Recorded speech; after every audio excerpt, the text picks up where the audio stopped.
مجلس اتحاد المسلمین کی جانب سے 12 اگست کے دن ایک جلسہ عام منعقد کیا جا رہا ہے، جس کا عنوان یہ ہے کہ ہندوستان کی آزادی میں مسلمانوں کا کردار۔ اس جلسے میں مجلس اتحاد المسلمین کی جانب سے قوم اور ملت کی تمام ذمہ داروں کو، بڑی بڑی تنظیموں کو، مشائخین کو، علماؤں کو دعوت دی گئی ہے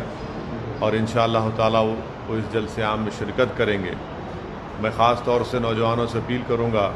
کہ اس جلسے میں شرکت کریں، اور کیونکہ ہم اپنی ملک کی آزادی کے 75 سال منانے جا رہے ہیں اور فاشسٹ طاقتوں کی طرف سے، فرقہ پرست طاقتوں کی طرف سے تاریخ کو توڑ موڑ کر اس طرح سے پیش کیا جا رہا ہے کہ وطن عزیز کی آزادی کی لڑائی میں مسلمانوں کے رول کو یا تو مٹایا جا رہا ہے یا اس کا کوئی ذکر نہیں ہوتا ہے۔ تو میری ان تمام غیور نوجوانوں سے، بزرگوں سے، خواتین سے یہ میری اپیل ہے کہ اس جلسے میں شرکت کریں، اور آپ خود ان تمام ذمہ داروں کی زبانوں سے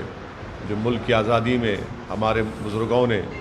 جو اپنا رول ادا کیا، جو ایثار اور قربانی کے مظاہرے کیے، ہم ان کو نہ صرف خراج عقیدت پیش کریں بلکہ ہم ان کی قربانیوں کو یاد بھی کریں گے تاکہ ہم اپنے ملک کو اور مضبوط کر سکیں۔ ساتھ ہی میں آپ کو یہ بھی بتانا چاہوں گا کہ 13 اگست کے دن دارالسلام میں مجلس اتحاد المسلمین کے ہیڈ کوارٹر میں ایک عظیم الشان کل ہند مشاعرہ منعقد کیا جا رہا ہے اسی عنوان سے، جس میں ملک کے نامور شعراء کرام کو دعوت دی گئی ہے اور تلنگانہ کے بھی معزز شعراء اس میں شرکت کریں گے۔ اسی عنوان پر وہ آئیں گے۔ میری آپ سے گزارش ہے کہ اس مشاعرے میں بھی شرکت کریے۔ امید کرتا ہوں کہ آپ تمام سے اس جلسے عام میں اور اس مشاعرے میں ملاقات ہوگی۔ مجلس کے تمام صدر و معتمدین، شہر حیدرآباد کی اراکین بلدیہ، وہ تمام سے میری یہ گزارش ہے کہ وہ اس